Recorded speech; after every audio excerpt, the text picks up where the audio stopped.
મંત્રીમંડળ વિસ્તરણને લઈને સૌથી મોટા સમાચાર મળી રહ્યા છે। ભૂપેન્દ્ર પટેલ સરકાર 2.0 ને લઈ તડામાર તૈયારીઓ થઈ રહી છે, ત્યારે મુખ્યમંત્રીના નિવાસસ્થાને બેઠકોનો દોર યથાવત હતો। ભારતીય જનતા પાર્ટીના રાષ્ટ્રીય અધ્યક્ષ ગાંધીનગર આવી ચૂક્યા છે। નવા મંત્રીમંડળની રચનાને લઈને આખરી ઓપ જે છે તે અપાયો છે। થોડી જ વારમાં ધારાસભ્યોને એટલે કે જે મંત્રી બનવાના છે તેમને શપથ માટેના ફોન આવવાના ચાલુ થઈ જશે। આપને જણાવી દઈએ કે આવતીકાલે મહાત્મા મંદિર ખાતે શપથ ગ્રહણ કાર્યક્રમની તડામાર તૈયારીઓ છે।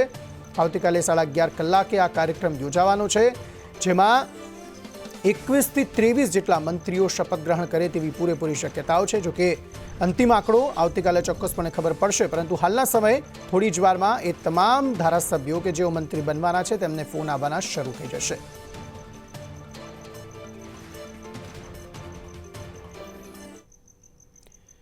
તો મંત્રી બનનારા ધારાસભ્યોને જાણ કરી દેવાઈ છે। નવા મંત્રીમંડળની રચના અગાઉ બેઠક મળશે। મુખ્યમંત્રી નિવાસસ્થાને આ બેઠક મળી હતી। મંત્રીમંડળમાં સમાવિષ્ટને બેઠકમાં હાજર રહેવા માટે સૂચના આપી દેવામાં આવી છે। આ મહત્વપૂર્ણ બેઠક હતી। આ બેઠક જે નવા મંત્રીમંડળ છે તેની રચના અગાઉ આ બેઠક છે। બેઠકની અંદર મહત્વપૂર્ણ ચર્ચાઓ થઈ છે અને તે બાદ જે નામો છે તે નક્કી થઈ ચૂક્યા છે। હવે થોડી જ વારમાં એ તમામ ધારાસભ્યો કે જેમને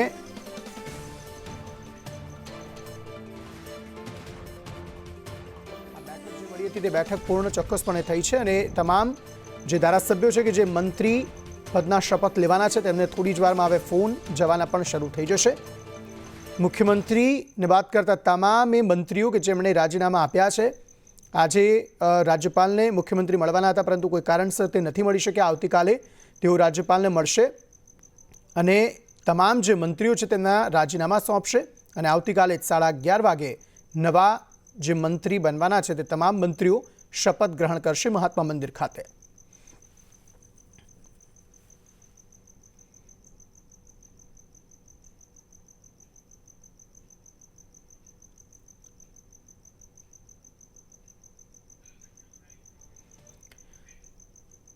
સમગ્ર મામલે વધુ માહિતી સાથે કશ્યપ જોશી જોડાઈ ગયા છે। કશ્યપ, આ બેઠક પૂર્ણ થઈ ગઈ છે અને હવે કયા પ્રકારની ગતિવિધિઓ જોવા મળી રહી છે?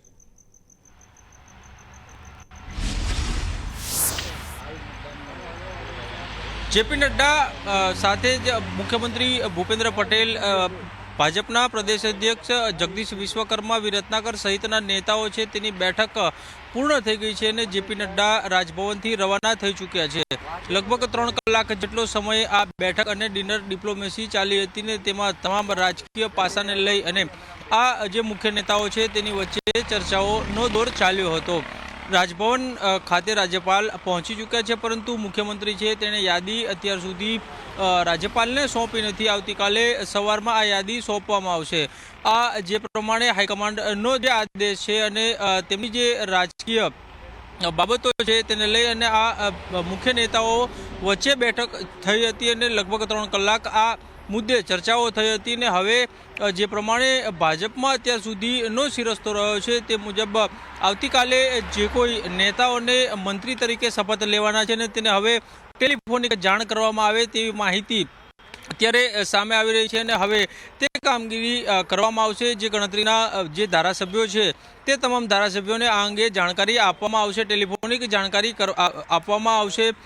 તમામ ધારાસભ્યોને ગાંધીનગર ના છોડવા માટે થઈને સૂચના આપવામાં આવી છે। આ તમામને અત્યારે ટેલિફોનિક જાણ હવે પ્રદેશના નેતાઓ દ્વારા કરવામાં આવશે। કશ્યપ, રાજ્યપાલને મળવાના હતા મુખ્યમંત્રી, તે હવે આજે નથી મળવાના, તેનું કોઈ ખાસ કારણ? આવતીકાલે શા માટે આ મુલાકાત જે છે તે રખાઈ? અને બીજું કે જે નામો પર ચર્ચા થઈ છે તેમાંથી કોઈ નામ સામે આવ્યા હોય તેવી વાત?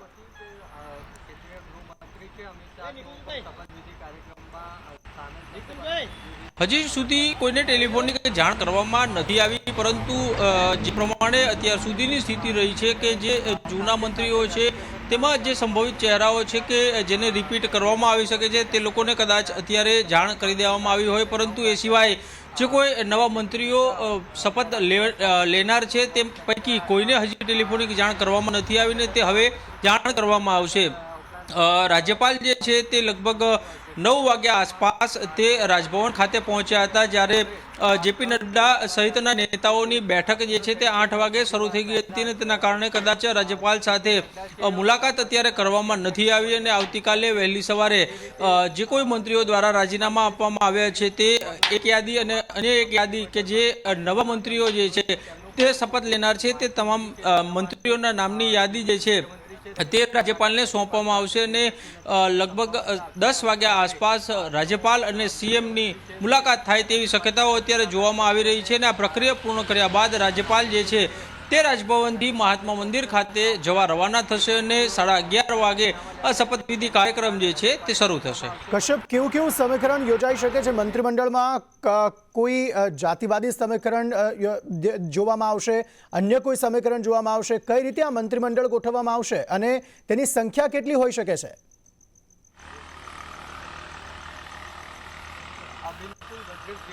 એક બાબત એ અત્યારે સામે આવી રહી છે કે હવે જે નવું મંત્રીમંડળ આવશે તે 2027 સુધીની વિધાનસભાની ચૂંટણી છે ત્યાં સુધી યથાવત રહેશે.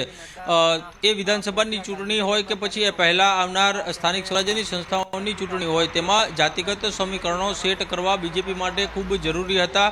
સાથે જ એરિયા મુજબ નેતાઓની પસંદગી કરવી પણ ભાજપ માટે એટલી જ જરૂરી હતી.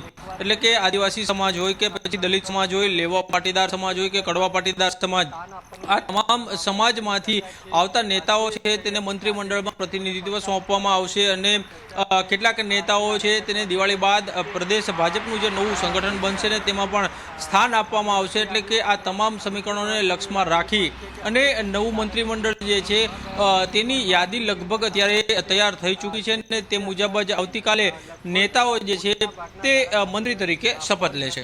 જી આભાર કશ્યપ સમગ્ર માહિતી આપવા માટે.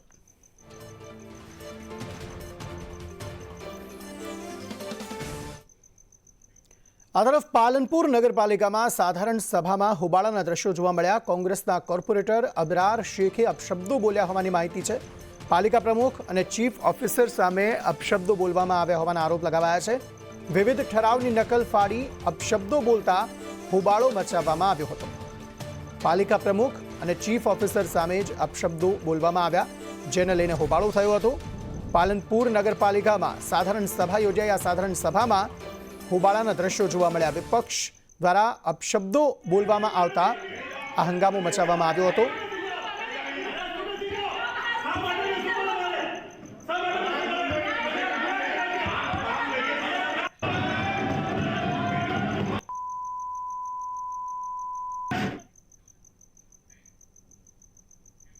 આ તરફ બોટાદના હળદરમાં ખેડૂતો અને પોલીસ વચ્ચે ઘર્ષણના મામલામાં રાજુ કરપડા અને પ્રવીણ રામની અમદાવાદથી ધરપકડ કરાઈ છે.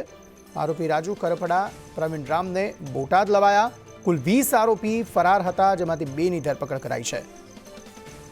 કુલ 85માંથી અત્યાર સુધી 67 આરોપીઓની ધરપકડ કરી લેવાઈ છે. 18 આરોપીઓ રિમાન્ડ પર છે તો 47ને જેલ હવાલે કરવામાં આવ્યા છે. પાળિયાદ પોલીસ સ્ટેશન ખાતે જે ગુના રજિસ્ટર્ડ નંબર 341/2025ના કામે જે આરોપીઓ છે રાજુભાઈ મેરામભાઈ તથા પ્રવીણભાઈ, તેમની અમદાવાદ ખાતેથી ડિટેન કરી અને ધરપકડ કરવામાં આવી છે તથા આગળની તપાસ છે તે એસઓજીના પીઆઈ છે તે ચલાવી રહેલ છે. બનાસકાંઠામાં શિક્ષણ ધિરાણ મંડળીમાં ભ્રષ્ટાચારના આરોપ લાગ્યા છે. પ્રાથમિક શિક્ષણ સંઘ ધિરાણ મંડળીમાં ભ્રષ્ટાચારના આરોપ લાગ્યા. મંડળીના સભ્યોએ જિલ્લા કલેક્ટરને તપાસ કરવા માંગ કરી છે. ન્યાય નહીં મળે તો આંદોલનની ચીમકી ઉચ્ચારવામાં આવી. આગેવાનો સાધારણ સભા ન બોલાવતા હોવાનો આરોપ છે.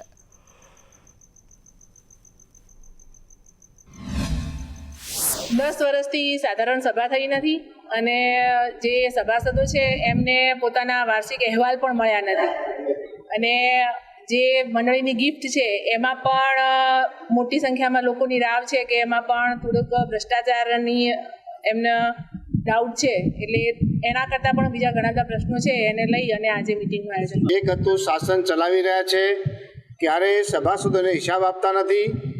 આ વર્ષે પણ 77 લાખ રૂપિયા જેટલી માતબર રકમની બોનસની જોગવાઈ કરીને સામે માત્ર મામૂલી 300-400 રૂપિયાનું બોનસ આપી અને 50 લાખ કરતાં પણ વધારે ભ્રષ્ટાચાર આદરેલ છે. આ સિવાય મંડળીમાં 56 લાખ રૂપિયા મંડળીનું પોતાનું મકાન, માલિકીનું મકાન ગીરવે મૂકી એનો 2 લાખ રૂપિયા મોર્ગેજ ખર્ચ કરી અને આ મંડળી ઉપર કરજ અમને લીધું છે. આ મંડળી એ સભાસદોની મંડળી છે, સભાસદોને ધિરાણ કરતી મંડળી છે. સભાસદોના બચત, ફરજિયાત બચત, આ બધા જ વિષયોને એકત્ર કરીને ધિરાણ કરવાની યોજના હતી. તેમ છતાં વર્તમાન સત્તાધીશોએ આ મંડળીનું મકાન ગીરવે મૂકી 56 લાખ રૂપિયા જેટલી લોન લઈ અને આ સભાસદોને અને મંડળીના હિતોને ખૂબ વ્યાપક નુકસાન. આ તરફ અમરેલીના લીલિયામાં સિંહણના મોતના કેસ મામલામાં કણકોટ ગામમાં સિંહણના મોત કેસમાં 2 વ્યક્તિઓ ઝડપાયા છે. જયરાજ બોરીચા અને સરદાર બગેલની ધરપકડ કરવામાં આવી. વન વિભાગ સાથે અમરેલી એલસીબીએ કાર્યવાહી કરી ખેતરના વિસ્તારમાં ફસાવાથી સિંહણનું મોત થયું હતું.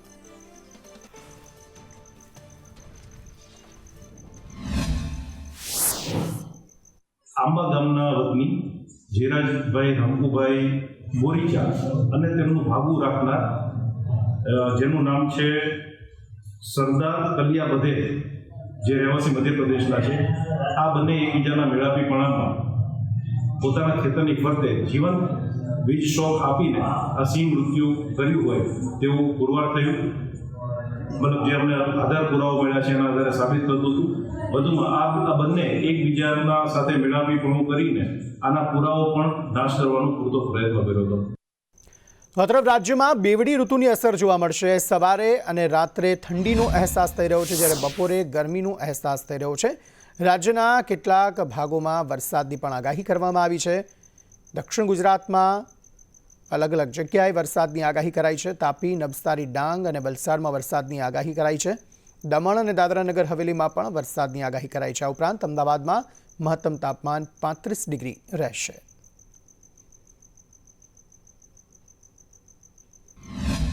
आज जीवन की बात करेंगे तो आज नवसारी, वलसाड़, दमन, दादरा नगर हवेली और साथ में तापी डांग के लिए लाइट टू मॉडरेट रेन का पूर्वानुमान है और बाकी जो डिस्ट्रिक्ट है वहाँ पे ड्राई वेदर प्रिवेल करेगा. और डे 2, डे 3 और डे 4 के लिए ड्राई वेदर रहेगा. उसके बाद डे 5, डे 6 और डे 7 में नवसारी, वलसाड़, दमन, दादरा नगर हवेली और तापी डांग के लिए लाइट टू मॉडरेट रेन का पूर्वानुमान है. तो आने वाले दिनों के लिए मिनिमम टेम्परेचर में 2 से 3 डिग्री की बढ़ोतरी का पूर्वानुमान है. और मिनिमम टेम्परेचर रियलाइज की बात करेंगे तो अहमदाबाद में 21.7 मिनिमम टेम्परेचर रियलाइज हुआ है. और आज के लिए जो फोरकास्ट मॉर्निंग और नाइट टाइम में जो टेम्परेचर है वो डाउन रहा और डे टाइम में सनलाइट ज़्यादातर क्लियर स्काई अब तक रहा है. આ તરફ અરવલ્લીના મેઘરજમાં ખાતર માટે ખેડૂતોની લાઈનો જોવા મળી. દિવાળીના તહેવારોમાં ખાતર માટે ખેડૂતોએ દોડધામ લગાવી પડી છે. સવારથી બપોર સુધી ખેડૂતોને લાઇનમાં ઊભા રહેવું પડી રહ્યું છે. મહિલાઓ અને વૃદ્ધાઓ પણ આ લાઇનમાં ઊભી રહેલી જોવા મળી. મેઘરજમાં ખાતર માટે આ પરિસ્થિતિ ફરી એકવાર ખેડૂતોની જોવા મળી છે.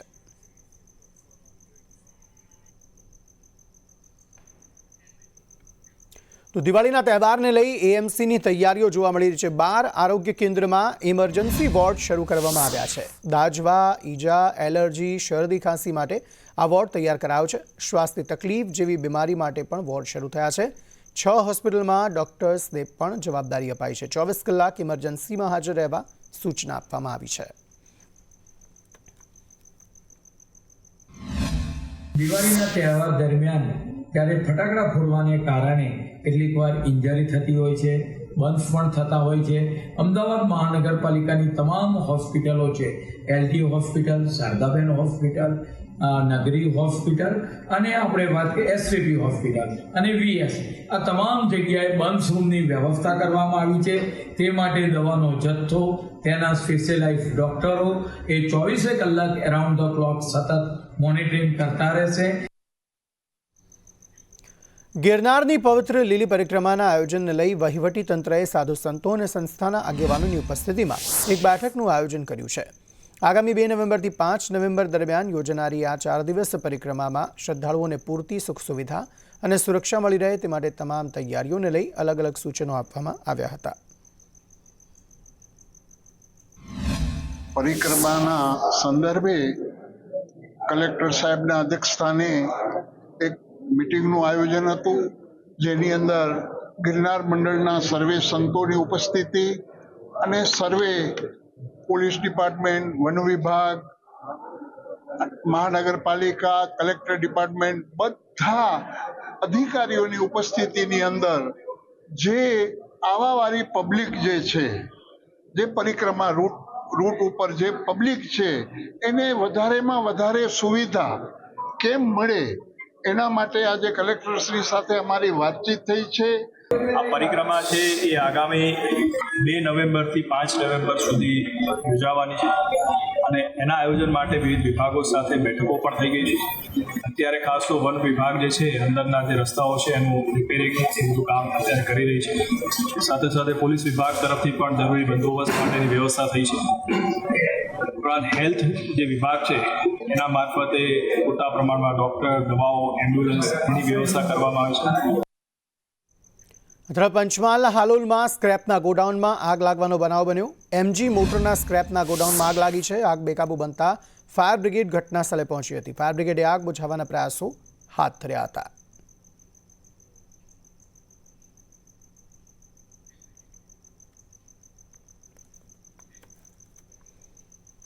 ખેડા નજીક પામ ઓઇલ ભરેલું એક ટેન્કર પલટ્યું હતું. રોડ પર ખાદ્યતેલ ઢોળાતા લોકોએ લૂંટ મચાવી હતી. ગાંધીધામથી નડિયાદ આ ટેન્કર આવી રહ્યું હતું. નેશનલ હાઈવે 48 પર રાધવાણજ પાસે આ ઘટના બનવા પામી. आने समय इस साइड से 4 लेन रोड से झाड़ बहुत ज्यादा है, इसमें से गाय भैंस निकल के आई दौड़ के, तो मैंने गाड़ी बचाने के लिए उस साइड दबाया तो भी उधर आ गई गाय, तो मेरा गाड़ी क्या डिवाइडर चढ़ गया. इसके लिए गाड़ी वापस डिवाइडर से उतारा तो गाड़ी पलटी हो गया. ખેડા નજીક આવેલા વણસર પાસેથી પસાર થતો હાઈવે નંબર 48 અને આ જ હાઈવે પર એક ટેન્કર પલટી ખાઈ ગયું છે. પામ ઓઇલ ભરેલું આ મસ્ત મોટું ટેન્કર પલટી ખાઈ જતા અહીંયા આગળ જે દ્રશ્યો સર્જાયા છે તે આપ જોઈ શકો છો કે તેલ છે તે રોડ પર ઢોરાયું હતું અને લોકો દ્વારા આસપાસના લોકો અહીંયા પહોંચ્યા છે અને તેલની રીતસર લૂંટ મચાવવામાં આવી રહી છે. જે પણ વાસણ તેમના હાથમાં આવે તે વાસણ લઈને તેઓ અહીંયા પહોંચીને તેલની લૂંટ મચાવી રહ્યા છે. કરુણેશ પંચમેદી, સંદેશ ન્યૂઝ, ખેડા. તરફ રાજકોટ ધોરાજી પંથકના તમામ માર્ગો ખખડધજ બની ગયા છે, જેને લઈ નગરજનો અને વાહન ચાલકો ભારે હાલાકી ભોગવી રહ્યા છે. જ્યાં રોડની કામગીરી શરૂ કરવામાં આવે છે ત્યાં પૂર્ણ કરવામાં ન આવતા સ્થાનિકોમાં રોષ ફેલાયો છે. ધોરાજીના ધારાસભ્ય મહેન્દ્ર પાડલિયા ફક્ત ખાતમુહૂર્ત માટે જ દેખાય છે, પછી રોડ રસ્તાનું કામ થાય છે કે નહીં તે જોવા પણ આવતા નથી. ખરાબ રોડ રસ્તાની અસર લોકોના ધંધા રોજગાર પર થાય છે. ધોરાજી શહેર અને ગ્રામ્ય વિસ્તારના તમામ બિસ્માર રસ્તાથી લોકો ત્રાહિમામ પોકારી ઉઠ્યા છે. ત્યારે યોગ્ય સમયે યોગ્ય કામગીરી કરવામાં આવે તેવી લોક માંગ ઉઠી છે. જ્યારથી ઓવરબ્રિજ બનેલ ત્યારથી માણસોની પરિસ્થિતિ, ધંધાર્થી માણસોને, ત્યારબાદ જે કાંઈ દુકાનો રોજગાર માટેની તકલીફો પડેલી, ત્યારબાદ કે અંદાજે ધોરાજી જૂનાગઢ રોડ ઉપર પ્લાસ્ટિક કારખાનો લગભગ 200 કારખાના છે. ત્યારબાદ ઘણી તકલીફો પડે છે, ગ્રાહકને ધૂળીની તકલીફ પડે છે. જ્યાંથી ઓવરબ્રિજ બનેલ છે ત્યાંથી સર્વિસ રોડ પણ આપેલો નથી. ત્યારબાદ એ કે અત્યારે માણસોની પરિસ્થિતિ એવી બનેલી છે કે હર કોઈ માણસને તકલીફ. ધારાસભ્ય આપણા મહેન્દ્રભાઈ પાડલિયા એ ખાતમુહૂર્ત કરે છે, પછી આટો મારવા આવતા નથી. ઉપલેટા રોડ, ઉપલેટા રોડ, પછી મોટી મારડવાળો રસ્તો, ફરેણી રોડ, પછી જુનાગઢ ઓવરબ્રિજનું કામ ચાલુ છે. બધાને ધૂળ ઉડે છે ને અસ્થમાની તકલીફ થાય છે, શ્વાસની તકલીફ થાય છે, જેથી કરીને બહુ મુશ્કેલી પડે છે, સામનો કરવો પડે છે. પહેલાં કીચડનો સામનો કરવો પડ્યો. વરસાદનો ટાઈમ હતો ત્યારે એમ કહેતા હતા કે ભાઈ હવે વરસાદ રહેશે એટલે કામ ચાલુ થશે, પણ અત્યાર સુધી કામ ચાલુ થયું નથી. અમારો જે રોડ હતો ને એ અમને વાજબી જ હતું. આ લોકોએ બેફામ થઈને ખાડા ખોદી નાખ્યા ગાઈડના પબ્લિકને પાડવા માટે. આ પરિસ્થિતિ જો અમારે કરીને કોઈ અત્યારે હમું જોતું નથી. આ ખાતમુહૂર્ત થયું તેથી બધા રાજકારણી આવ્યા હતા, તે પછી કોઈ આ ડોકું નથી કર્યો. હરામ બરાબર એક રાજકારણી આવ્યો, કોંગ્રેસ હોય કે ભાજપ હોય, એ કોઈ આવ્યા નથી. ને ખાતમુહૂર્ત કરવામાં તો ઢગલા બંધા એકડામાં ચોકમાં માણસો હમાતું નહોતું, ફટાકડા ફોડ્યા. અમે તો એનું એ લોકોનું સ્વાગત કેવડું જોરદાર કર્યું. અમને એમ હતું કે આ લોકો હીરો થઈને એક ના આવ્યા. અમારા આ તરફ સુરેન્દ્રનગરના ધાંગધ્રામાં યુવકની હત્યાનો કેસ. મૃતકના પરિવારજનોનો આરોપીના ઘર પર પથ્થરમારો કરી આરોપી યુવક પર છરી વડે હુમલો કરાયો. આરોપીના પરિવારજનોના સામાન બદલવા સમયે હુમલો થયો. ઈજાગ્રસ્ત યુવકને સારવાર માટે હોસ્પિટલ ખસેડાયો. પોલીસે ઘટના સ્થળે પહોંચી તપાસ હાથ ધરી. ગત રવિવારે આ યુવકની હત્યાની ઘટના બની હતી. આ તરફ બોટાદમાં કરદાકાંડ સામે આવ્યો હતો તે બાદ તાલુકા પંચાયતના ન્યાય સમિતિ ચેરમેને રાજીનામું ધરી દીધું છે. ઘણા નિર્દોષ ખેડૂતોને જેલમાં મોકલ્યા હોવાનો આક્ષેપ તેમના દ્વારા કરાયો. ન્યાય સમિતિ ચેરમેન સુમિત પરમારે રાજીનામું આપી દીધું. ખેડૂતોના ન્યાય માટે રાજીનામું આપ્યાનો તેમણે ઉલ્લેખ કર્યો છે. જે હળદરમાં નિર્દોષ ખેડૂતો છે, નિર્દોષ ખેડૂતો ઉપર જુલમ ગુજારે છે ભારતીય જનતા પક્ષ, અને આ વસ્તુ સંવિધાનના દાયરામાં રહી નથી કર્યું. આ બધું વસ્તુ ભારતીય જનતા પક્ષના કહેવાથી પોલીસ સાચી છે, પણ પક્ષના કહેવાથી, સરકારના કહેવાથી પોલીસે આ બધું કર્યું છે તે યોગ્ય નથી. તરફ રાજુલામાં કોર્ટ બહાર હુમલામાં એક વ્યક્તિનું મોત થયું છે. 15 દિવસ પહેલા વ્યક્તિ પર હુમલો થયો હતો. આરોપીઓએ કોર્ટ બહાર વ્યક્તિ પર હુમલો કર્યો હતો. હોસ્પિટલમાં સારવાર દરમિયાન આ વ્યક્તિનું મોત થયું છે. 3 આરોપીઓ સામે હત્યાની કલમ લગાવાઈ છે. રાજુલામાં 15 દિવસ પહેલા એક વ્યક્તિ પર હુમલાનો મામલો સામે આવ્યો હતો. રાજુલા જમીન મિલકત વિવાદમાં કોર્ટ કેસ ચાલતો હતો અને એ વ્યક્તિ કોર્ટમાંથી બહાર નીકળતા તેના પર હુમલો થયો હતો.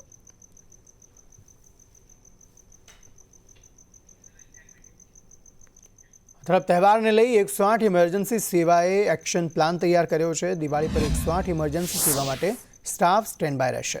તહેવાર દરમિયાન ઇમરજન્સી સેવાને પહોંચી વળવા માટે એમ્બ્યુલન્સ 800થી વધારીને 1460 કરાઈ છે. 550 નવી એમ્બ્યુલન્સ વધારવામાં આવી. ઇમરજન્સીને પહોંચી વળવા માટે ટેકનોલોજીનો વધુ ઉપયોગ કરાશે તેમજ કોલરનું મોબાઈલ લોકેશન ટ્રેસ કરીને તેની પાસે ઝડપથી પહોંચવામાં આવશે. ગત વર્ષે વાહન અકસ્માતમાં 131% વધારો નોંધાયો હતો.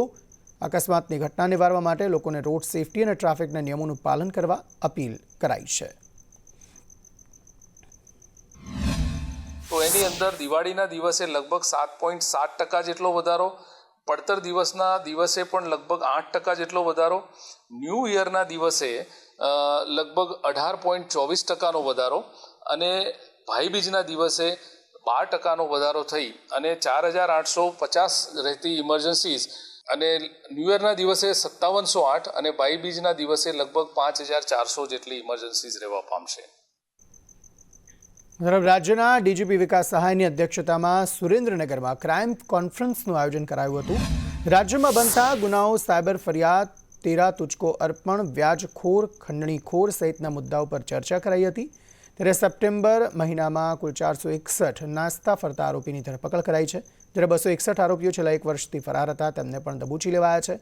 સુરેન્દ્રનગર પોલીસ હેડક્વાર્ટરમાં ક્રાઇમ કોન્ફરન્સમાં રેન્જ આઈજી, જિલ્લા પોલીસ વડા સહિતના અધિકારીઓ હાજર રહ્યા હતા.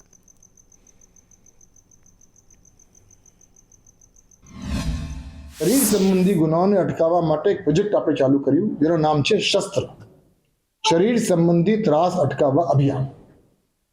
એટલે શસ્ત્ર પ્રોજેક્ટ એટલે સાંજના આપણે જોયું કે મોટા ભાગે શરીર સંબંધી ગુનાઓ જે બનતા હોય છે આ પોલીસ સ્ટેશનોમાં એ સાંજના 6-7 વાગ્યાથી લઈને રાતના 11 વાગ્યા સુધી બનતા હોય છે.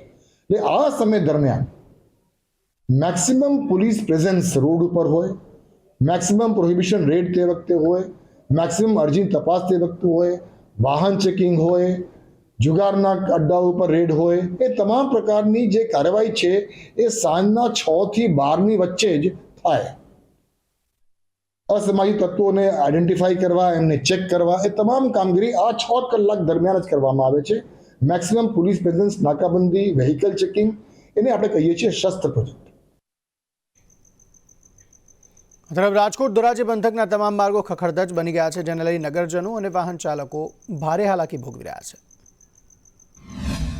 ધોરાજીમાં ખખડધજ રસ્તાઓને લઈ નગરજનો અને વાહન ચાલકો હાલાકી ભોગવી રહ્યા છે. જે રોડની કામગીરી શરૂ કરવામાં આવી છે તે પૂર્ણ કરવામાં ન આવતા સ્થાનિકોમાં રોષ ફેલાયો છે.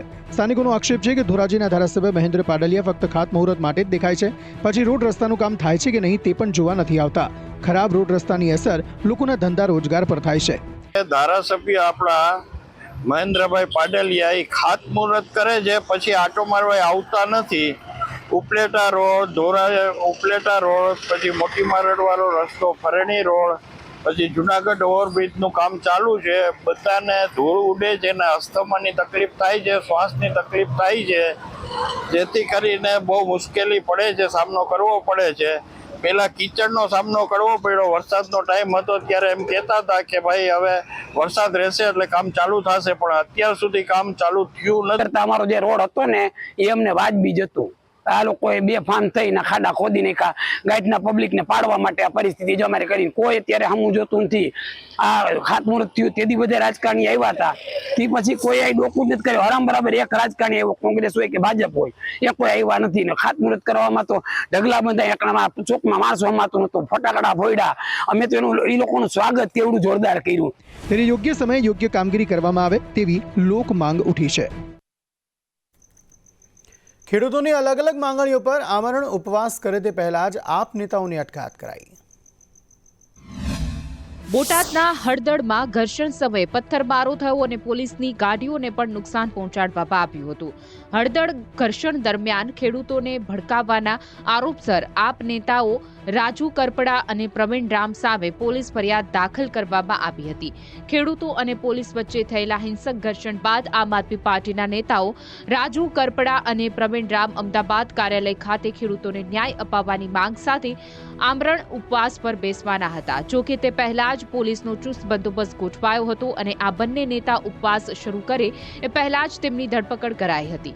એ બાદ જેવા આમ આદમી પાર્ટીના નેતા રાજુ કરપડા પ્રવીણ રામની પહોંચ્યા ત્યાં જ બંને નેતાની ધરપકડ કરવામાં આવી હતી. હળદળમાં ઘર્ષણ બાદ પોલીસે ગામમાં ખેડૂતોના ઘરમાં ઘૂસીને તોડફોડ કરી ખોટી રીતે અટકાયત કરી હોવાનો આમ આદમી પાર્ટીએ આક્ષેપ લગાવ્યો છે. થરાદમાં ફરી એકવાર યુરિયા ખાતર માટે ખેડૂતોની ભારે કતારો જોવા મળી. થરાદમાં યુરિયા ખાતર માટે ખેડૂતોની ભારે લાઈન જોવા મળી હતી. વહેલી સવારથી જ ખેડૂતો ખાતર મેળવવા માટે સહકારી મંડળીના ગેટ બહાર લાંબી કતારમાં ઊભા રહ્યા હતા.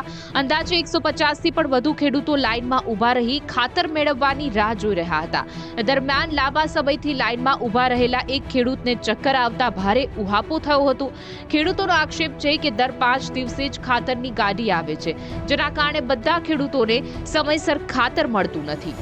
ખૂબ ખેંચ છે, ખાતર તો મળી રહ્યો પણ થોડો ટાઈમ વધુ લાગે છે.